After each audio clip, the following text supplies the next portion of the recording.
The Democratic Republic of Congo is one of the largest countries geographically in Africa, and it has a professing Christian majority population. Yet there's extreme persecution of Christians, particularly in eastern Congo, where Islamist militant groups routinely massacre followers of Jesus Christ and those in Christian communities. This travesty is all too little addressed. It's all too rarely dealt with. And yet Alistair, Scott and myself are seeking to do that and introduce this subject to you this evening on the Persecuted Church. Good evening, Alistair. Good evening. It's quite interesting the way this came into my sort of heart to do this program. I was watching just a news program, and it actually showed this civil war that's been going on in the country for such a long time. And I thought, you know, no one reports this, and yet, as you say, it's supposedly 90% Christian, and the Christians are extremely persecuted in the area, and people are being killed by the various militia groups that are fighting and squabbling against each other. And I felt, you know, as Christians, we need to be aware that, you know, our brothers and sisters in this land, which no one hears much about. I mean, I saw that one program and it's never been shown again, so I don't know what's happened since. That's why I felt we needed to research a little bit further in order to be prayerful about the people in that area. So. And there are so many different strands which we're not even able in this program with our time to have the capacity to unpack. There are 100 different militia groups vying for power across Congo. So it's no surprise that things are in an absolutely catastrophic state, but particularly immense pressure in areas under the control of what's called the ADF, which is ISIS affiliated, with Christian villages being raided, churches razed to the ground, hundreds of believers brutally killed, with dozens of local Christians being abducted and forced to recant their faith and convert to Islam, even crossing over the border, as we talked about previously, into Uganda and massacring people in villages alongside the Rwenzori mountain range. Yeah, and Rwanda is another place on the east coast, and mind you, the militia, one of the more rampant militia groups have come out of Rwanda, but there are displaced people moving into anywhere they can to get away from the mass killing. And it's a very, very sad story, and needs to be turned around, because, you know, it also shows, don't you think, it shows the difference between the Islamic faith and the Christian faith, because the killing always comes from the Islamic side, you know, and the Christians are trying to live out their lives and trying to practice their faith, and yet they're being taken out by a militia who are just extremely radical, wanting to replace that 90% of the population, basically forcing them to either change their faith or else be killed, which is a terrible situation. The group, you're exactly right, that's sponsored by Rwanda, the March 23rd movement, M23, it's backed by Rwanda as well, and it's recently intensified activities in this conflict, capturing key cities such as Goma and Bukavu. There's also the Congo River Alliance, the Mai Mai militias as well, the Alliance of Patriots for a Free and Sovereign Congo, and they're all at war with one another. But very, very tragically, what we're seeing is the impact this is having, particularly on children. International aid agency World Vision is seriously concerned for the safety of children amidst escalating violence in the east of the DRC. Artillery attacks and gunfire are currently decimating areas very near Goma, where children fleeing conflict in other parts of the DRC are currently sheltering. The Democratic Republic of Congo is among the top 3 countries with the highest number of internally displaced people in the world, with over 6.9 million individuals forced to flee their homes.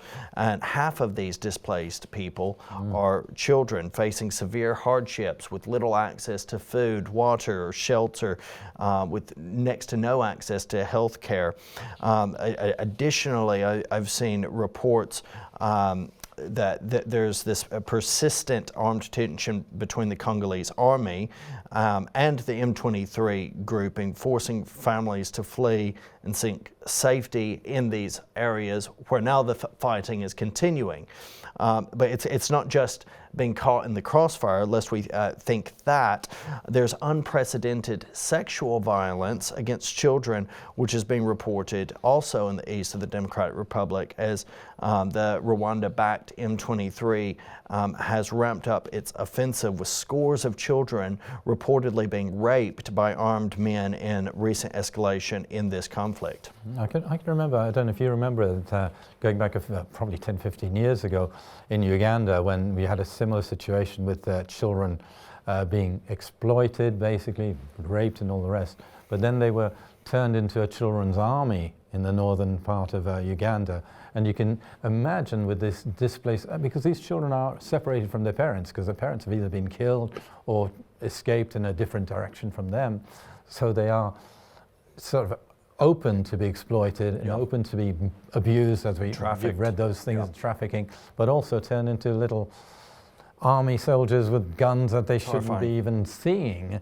And I remember when that happened in Uganda, we would meet kids who were forced into brutal stuff against their own friends if they didn't fall into line to Tragically, some of those were professing Christian, basically a cult group, you know, the Lord's Resistance Army in this sort of grouping. Exactly, and Coney the guy's name was Coney, wasn't it? Evil man. Because my wife's name is Connie, and when we used to go over there, they'd always say, "Oh, is your name? Are you related?" No, she's a different colour. That's horrible. We do have this special report from our friend Peter Wooding at World Vision, unpacking the impact this conflict is having, particularly on children.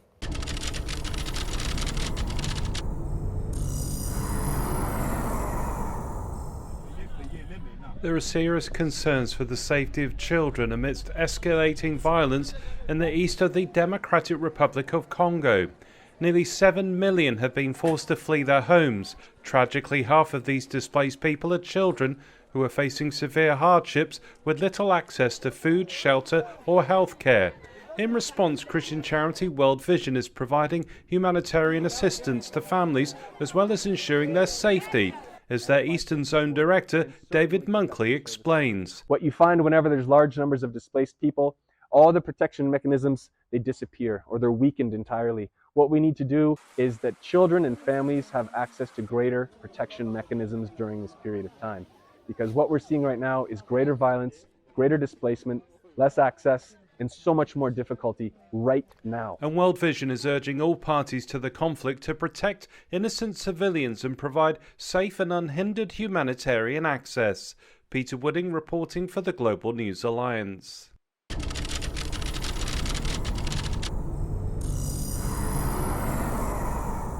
They're reporting there the threat to young children is enormous. And, you know, not only do we pray for our Christian brothers, but a lot of those children would have been brought up in Christian families. They need to be prayed that protection and they're provided for, but also that they don't come under this violence of these militia groups that are trying to control them into something they're not meant to be. Well, and it's not just one particular party that is guilty of this. We said 100 different militant groups that are vying for power.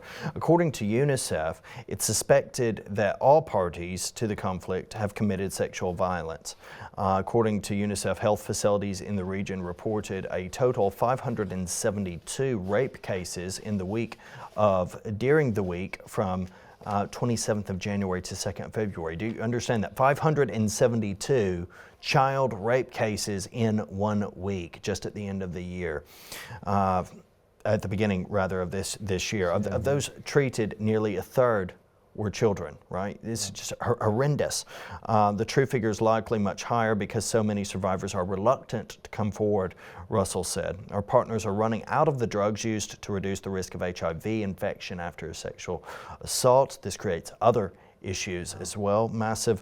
One mother recounted to our staff how her 6 daughters, the youngest, just 12, were systematically raped by armed men while searching for food. It's just gratuitously evil, wicked, depraved actions taking place. And so many of these impacting followers of Jesus Christ in these regions. And there's murder, there's wanton violence being perpetrated against. Here's the story of one widow who lost her husband in this conflict.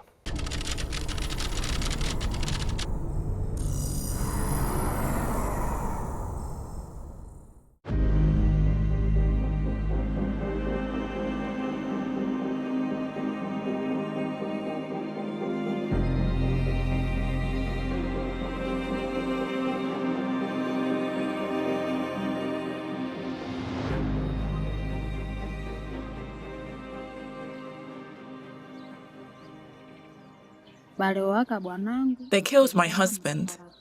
He was a handyman. He also had items for sale, so he slept over there to guard his place. When I reached his workshop, I found blood all over. I said to myself, Lord, they have killed my husband. They had hit my husband with a hammer on his head. In the Democratic Republic of the Congo, radical ADF fighters linked with Islamic State often target Christian communities. North Kivu province has seen more than 2.6 million people displaced by violence since 2022. Among them are Christians like Deborah and Jonathan, whose families were attacked. They killed my father, mother, and most of my siblings. It is hard for my brother to talk about it. Even if I ask him to speak slowly, he still gets stressed. It was dark in the house. He hid, but he saw everything. Life has become difficult. I have to buy food and clothes for myself and my surviving siblings.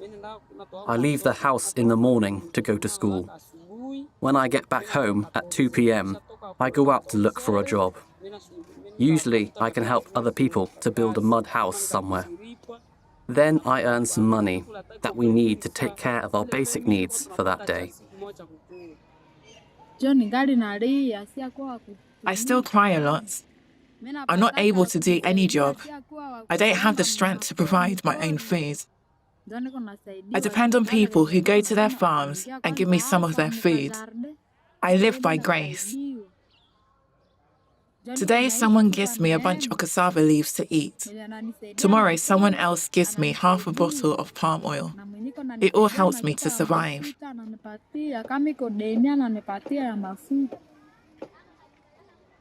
Many Christians here are living in poverty, but in the midst of their suffering, their faith can provide some comfort and hope.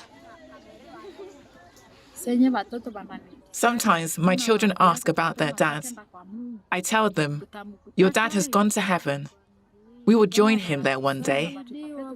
It comforts them to know that we will join him in God's house. I lift up my eyes to the mountains. Where does my help come from? My help comes from the Lord, the maker of heaven and earth.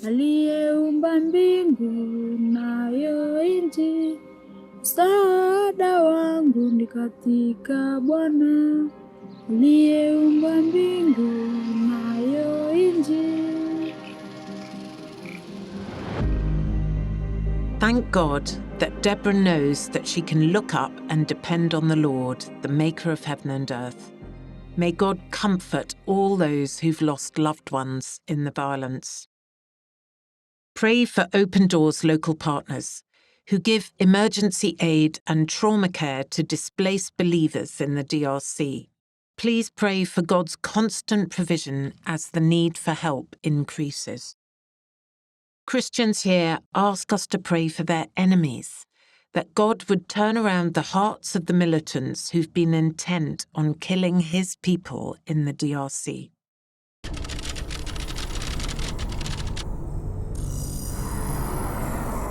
What a difficult report to watch, and you know, if ever you need to be stirred up to pray for these people who are trying to live their normal lives, trying to follow their faith, trying to serve their God. I mean, the amazing thing is, you know, she's singing those words from Psalm 121, where does my help come from?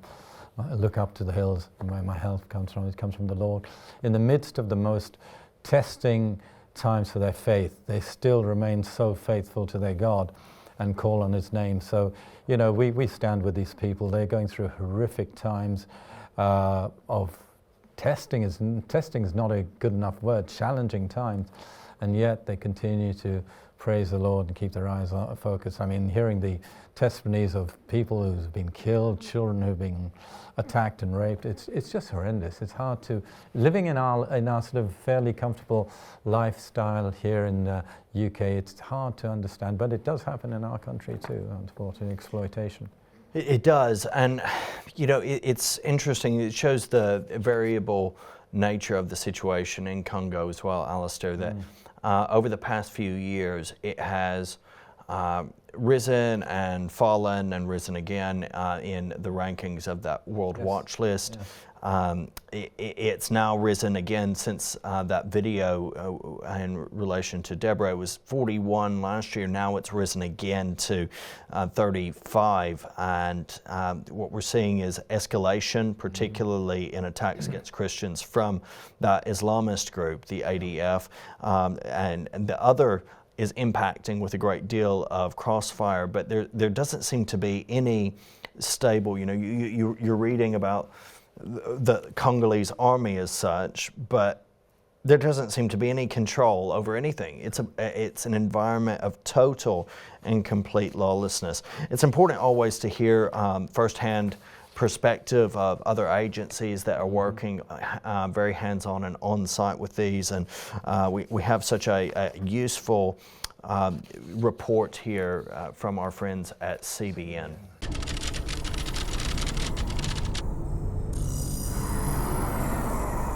ISIS unleashed in the Congo. This week, 80 Christians were killed in a series of attacks in the eastern DRC. In recent years, a group we've told you about before, the ISIS-affiliated Allied Democratic Forces, has launched many attacks against Christians and others in North Kivu province. 1 year ago, they crossed over the border into Uganda and slaughtered 38 Christian children as they slept in their boarding school beds. Well, here to share more is Open Doors U.S. CEO Ryan Brown. Ryan, what more can you tell us about this recent attack and the Christians killed in the DRC? I understand this happened over several days. So where were they? Why were they killed? Yeah, it did. And I think that the first thing to recognize is that this is not an isolated incident, but this has actually been a trend of an increase in aggressive violence that we've seen towards the church in the eastern DRC. This particular incident kind of reached its pitch, if you will, on the dates of June 4th through June 8th. The culmination on specifically June 7th, where over 40 Christians were killed on that day alone. But over a period of that short window of time, there were well over 80 Christians in that area that were killed. Most of these Christians, this is a season in which many of them are harvesting. And so this impact is not just a short-term impact, but as Christians have had to flee, have had to go into hiding in the area, it's impacted their ability to harvest the crops that they've sown over recent months. And so this will have a long tail, if you will, as far as Christians, not just being threatened in the short term, but also their livelihood being threatened over a longer period of time as well. And Ryan, this ISIS-affiliated group, the ADF, they're bad news, not only doing this, but also responsible for bombings in Kampala, Uganda. We mentioned that the boarding school attack in Mpangwe about a year ago, the ADF includes remnants of Joseph Kony's Lord's Resistance Army, and that terrorized people in South Sudan and northern Uganda years ago. So what needs to be done to stop them? Yeah, that's, I think that the first and foremost thing that we always call people to is to pray, to be lifting up, because, anytime the people of God are attacked, it is first and foremost a spiritual issue. And so we do need to be lifting up our brothers and sisters in prayer, be lifting up. There are, forces that, the DRC, as well as some of the Ugandan military are trying to make their presence known within the area, many arguing that they're not doing enough. Former government officials calling out current, asking them to be more vocal and active in the area, trying to curtail the violence. But I think that first and foremost, we need to be praying for our brothers and sisters there, as well as praying for the leaders in these areas, that they will seek to act and seek to speak out against this violence. It's always a pleasure, Ryan. Thank you for being with us. Thank you. It's a pleasure to be with you today.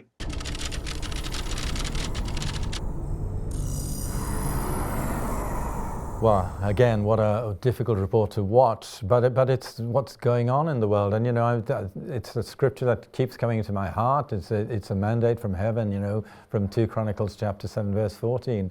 If my people who are called by my name would humble themselves and pray. It goes on to talk about healing land. How important it is for us to be praying on behalf of these children that are being exploited. We talked about the whole situation in Uganda earlier in the program, and it's the same spirit. It's a demonic spirit that's operating now in the Republic of Congo there, Democratic Republic of Congo.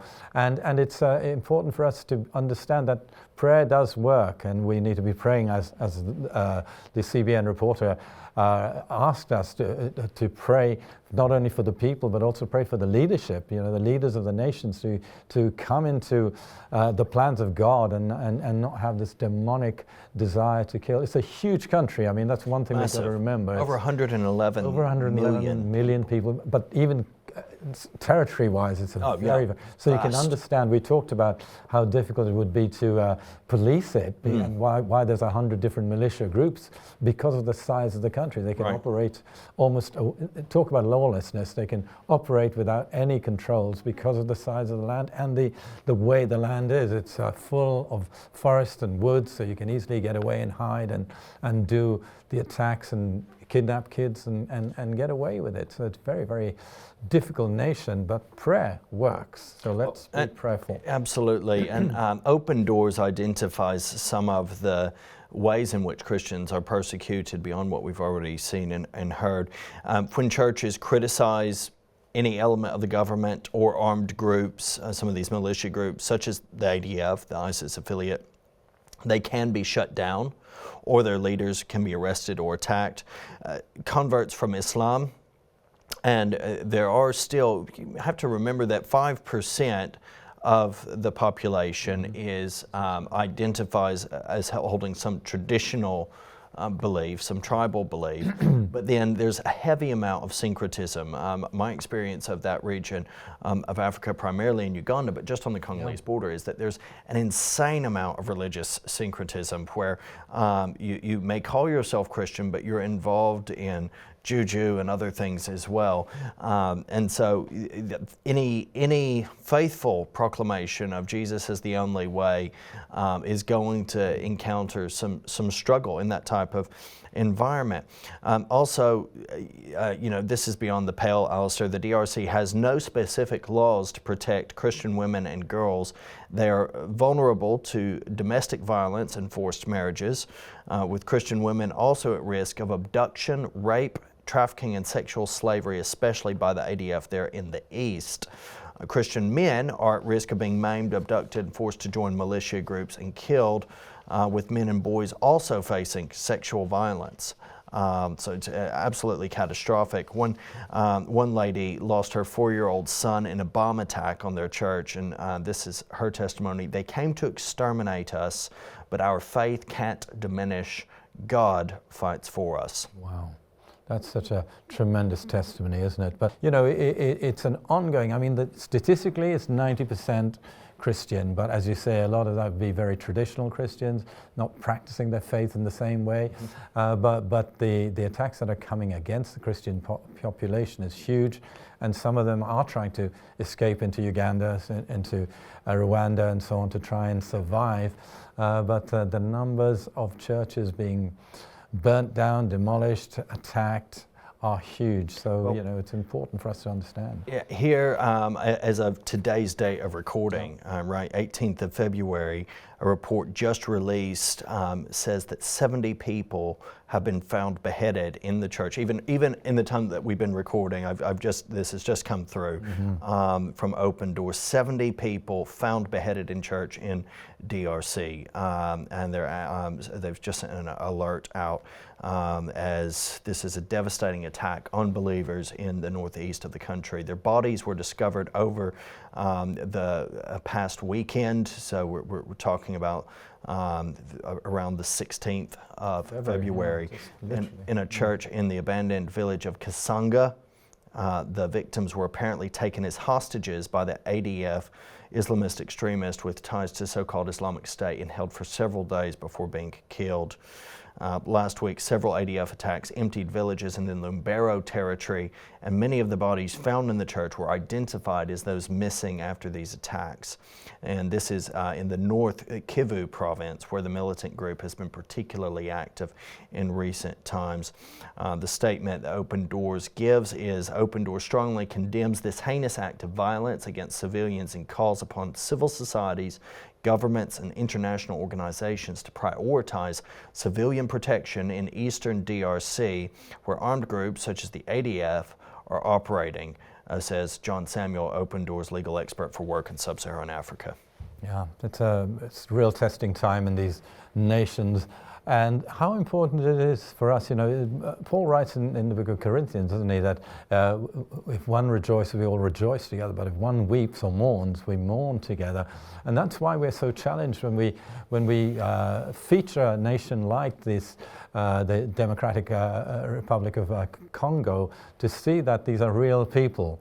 This is not some kind of film that you're watching. This is human beings who are our brothers and sisters, children being exploited, being raped, being attacked, turned into, basically they're being turned into demonic forces, because that's the only way out. But we know that's not the truth, because Jesus is the way, the truth, and the life, and really this is the way out. So we really got to pray for a revival to come in those nations, and thank God so much for people like Open Doors, who are not only in there helping where they can, but they're always making the reports that we are aware of, and we're trying to put into the body of Christ here. So please, all I can urge you is to just continue to not only watch these news, but always watch with a prayerful attitude.